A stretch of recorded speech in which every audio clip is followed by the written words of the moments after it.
যারা যারা এখনো পর্যন্ত কমিটির সাথে কিছু ভুল বুঝাবুঝির কারণে আপনারা যেখানে বলবেন আমরা বসতে প্রস্তুত আছি, কিন্তু যদি আপনারা কমিটি বহির্ভূত কোনো কাজ করে থাকেন, আমরা আগেও বলেছি এখনও বলছি, সেটা আমাদের উপদেষ্টা কমিটির নির্দেশ নিয়েই বলছি, আপনারা সে অনুরূপ কোনো রসিদ পাবেন নাই, জেলা কমিটির থেকে কোনো রসিদ পাবেন। আপনারা গাজুয়ারি করতে পারেন, আমাদের সে জায়গায় বাধা দেওয়ার কোনো অধিকার নাই। এবং প্রতিটা কাড়া মালিককে বলে থাকি, যদি আপনারা মানভূম রক্ষা কমিটির সুস্থ সবলকে রাখতে চান, তাহলে আগে রসিদটা কাটবেন। বিনা রসিদ কাটে কাকু পারমিশন দেওয়া হবে না। এবং ব্লক কমিটির অন্তত বিনা রসিদে যদি ইউটিউব করে থাকেন তাহলে তার অসুবিধা আছে, সেই জায়গায় উনার এখতিয়ার আছে করার। কিন্তু যদি কোনো ব্যক্তি বিভিন্ন জায়গায় কোনো কবলিতের মধ্যে পড়ে থাকেন, আমাদের মানভূম সাংস্কৃতিক রক্ষা কমিটি কোনো তার দায়ভার নেবে না। স্বপন দাকে দুটো কথা বলার জন্য আমি অনুরোধ করছি। মানভূম কমিটির রূপকার বা স্রষ্টা আমাদের কালো পাহাড়ের কালো নেতা, যাকে আমরা সম্বর্ধনা বা বিভিন্ন অনুষ্ঠানে টাকা আপ্যায়ন করে থাকি, সেই ক্ষেত্রে আমি এই মঞ্চস্থল থেকে তার পদস্থলে প্রণাম এবং আদার্স যারা মঞ্চ প্রবিষ্ট রয়েছেন সর্বজন গুরুজন ব্যক্তি, তাদেরকে নতজানু হয়ে আমি প্রণাম জানিয়ে কিছু কথা আজকে বড়াবাজার থানার অন্তর্গত মজিরামডি গ্রামের ছোট্ট মোড়ে একটি সভা অনুষ্ঠিত হয়েছে। সেই সভায় আজকে মানভূম রক্ষা কমিটির বিভিন্ন প্রান্ত থেকে পুরুলিয়া জেলার কিছু আমাদের লাগোয়া ঝাড়খণ্ড রাজ্যের লোক এসছে। এই পুরুলিয়া জেলার যে বৈচিত্র্যটা, এটা আগে মানভূম ছিল। প্রথমে আমি মানভূমের সন্তান, তাই আমি গর্ববোধ করি যে মানভূমে আমার জন্ম, তাই আমার গর্ব।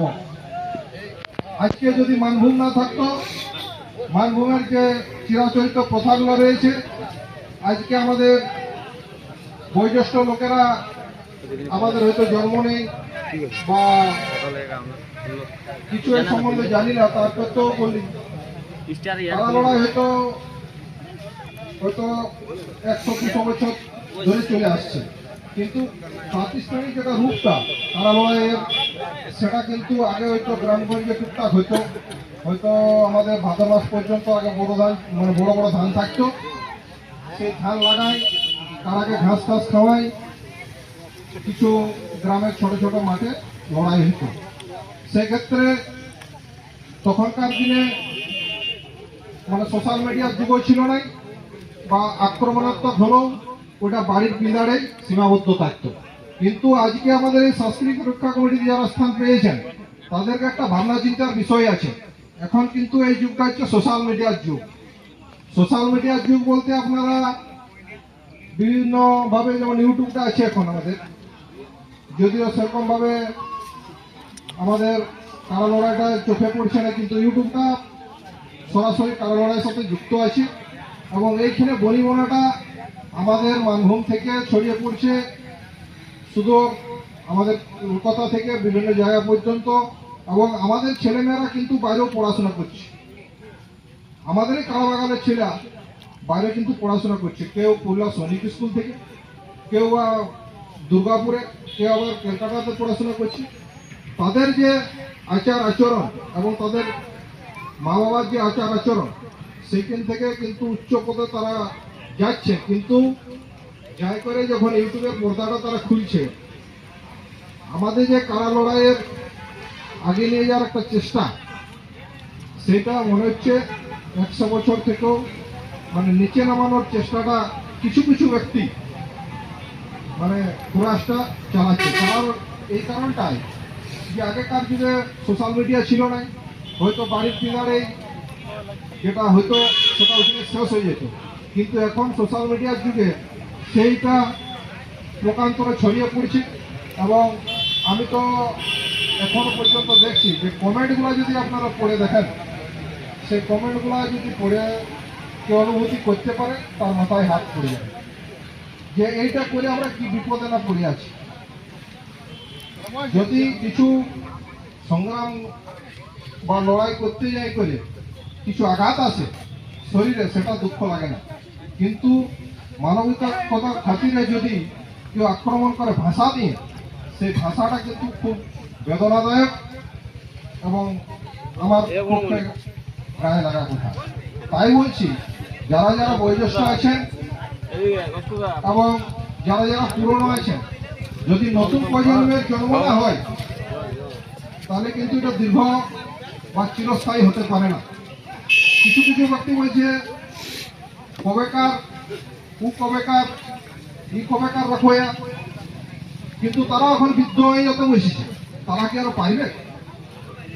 তাদের দেখা সম্ভব নেই। তার জন্য নতুনের দরকার, নতুনরাও আসছে, আর নতুনদেরকে যদি সম্মান না দেয়, আমরা তাদেরকে উপদেষ্টা কমিটি রাখছি প্রতিটা ব্লকে, তাদেরকে সম্মান দেওয়ার চেষ্টা করছি। এবং দাদার নেতৃত্বে যেটা কারণ লড়াইটা এগিয়ে গেছে, আরও কিন্তু আমাদের পরিকল্পনা আছে বিভিন্ন ব্লকের সংগঠনগুলো একটু মজবুত হয়ে গেলে, আগে যদি নিজের ব্লকটা সংগঠনটা মজবুত না থাকে কিন্তু জেলাটা মানে মজবুত হয় না। আজকে আমাদের যে জেলা কমিটির সিদ্ধান্ত অনুযায়ী ব্লক কমিটি আজকে বড়বাজার কমিটিতে, আর একটা কথা আমার বললেই নয়, যেটা সেদিন আমাদের পুরুলিয়ায় সমাবেশটা ছিল, সেদিন কিন্তু কিছু কিছু শ্রদ্ধেয় ব্যক্তি, আমি তাদেরকে নতজানু হয়ে বলছি, আরেকবার বড়বাজার তাদের সভাস্থল থেকেই আপনারা সবাই এগিয়ে আসুন, যাতে করে মানভূম রক্ষা কমিটি সবাই কাজ মিলিয়ে একসাথে চলতে পারি। এবং আপনাদের উপস্থিতিতেও যদি কোনো ভুলভ্রান্তি আমরা করে থাকি, আপনাদের সহযোগিতা পরামর্শ নিয়ে আমরা চলব, সে আকাঙ্ক্ষা রেখে আমি তাদের কাছেও আরেকবার করে নমস্কার। বা প্রতিটা কাড়া মালিকেই মানভূম সাংস্কৃতিক রক্ষা কমিটির মধ্যে যুক্ত আছেন। আগেও বলা হয়েছে, এখনো বলছি, কারো আমাদের কাছে কেউ ছোট বড় মাঝারি কেউ নয়, সবাই সমান। পুরুলিয়া জেলায় আমরা জন্মেছি এবং পুরুলিয়া জেলায় মরিব। একে অপরের সহিত সহানুভূতি সম্পর্ক এবং দুর্ঘটনা কবলিত স্থানে আমরা যাতে একে অপরের সাথে সহানুভূতি দেখাই, তার কার্যক্রম করতে পারি, সেটাই প্রয়াস চালিয়ে যাব। এবং যারা যারা এখনো পর্যন্ত কমিটির সাথে কিছু ভুল বুঝাবুঝির কারণে আপনারা যেখানে বলবেন আমরা বসতে প্রস্তুত আছি, কিন্তু যদি আপনারা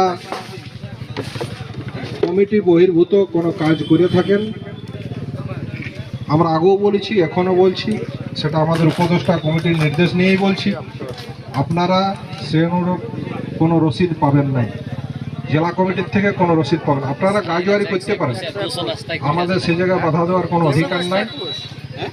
এবং প্রতিটা কাড়া মালিককে বলে থাকি, যদি আপনারা মানভূম রক্ষা কমিটির সুস্থ সবলকে রাখতে চান, তাহলে আগে রসিদটা কাটবেন। বিনা রসিদ কাটে কাকু পারমিশন দেওয়া হবে না। এবং ব্লক কমিটির অন্তত আগে হয়তো নিয়মটা ফলো ছিল, কিন্তু ফলো হয় নাই। দূর দূরান্ত থেকে তো অঞ্চল থেকে তো এবার লোক নেওয়া হয়েছে, প্রতিটা অঞ্চল থেকে। সেই অঞ্চলটার একজন ব্যক্তি থাকি হলেও রসিদটা নিয়ে করে ইউটিউবার ভাইরা ইউটিউবটা দেখাবেন, তারপরেই কিন্তু ওই জায়গার পারমিশন হবে। আর যদি বিনা রসিদ দেখায় পারমিশনও হয়ে যায়, কিন্তু জেলা কমিটি সেই জায়গায় উপস্থিত থাকবে না। আমরা আগে দেখব বিভিন্ন মানে নাম বলছি না, আমাদের মনোজ ভাই আজকে কি বলবো আর সবাইকে বন্ধুত্বর খাতিরে কাটিয়ে দিয়েছে, কিন্তু এটা দীর্ঘদিন চলতে পারে না এইভাবে। তার জন্যই বলছি, আপনারা যেখানে ইউটিউব করতে যান সঠিকটা তুলে ধরুন, যেটা সাংস্কৃতিক কমিটির ব্যাঘাত ঘটবে বা সংস্কৃতিটা শেষ হয়ে যাবে।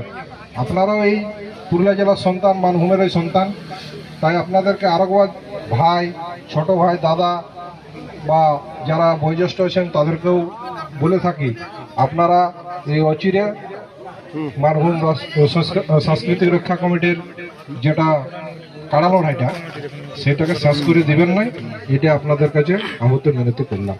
এই বলে আমার যদি ইউটিউব করে ইউটিউব করে থাকেন তাহলে তার অসুবিধা আছে। সেই জায়গায় উনার এখতিয়ার আছে করার, কিন্তু যদি কোনো ব্যক্তি বিভিন্ন জায়গায় কোনো কবলতের মধ্যে পড়ে থাকেন, আমাদের মাননীয় সাংস্কৃতিক রক্ষা কমিটি কোনো তার দায়ভার নেবে না।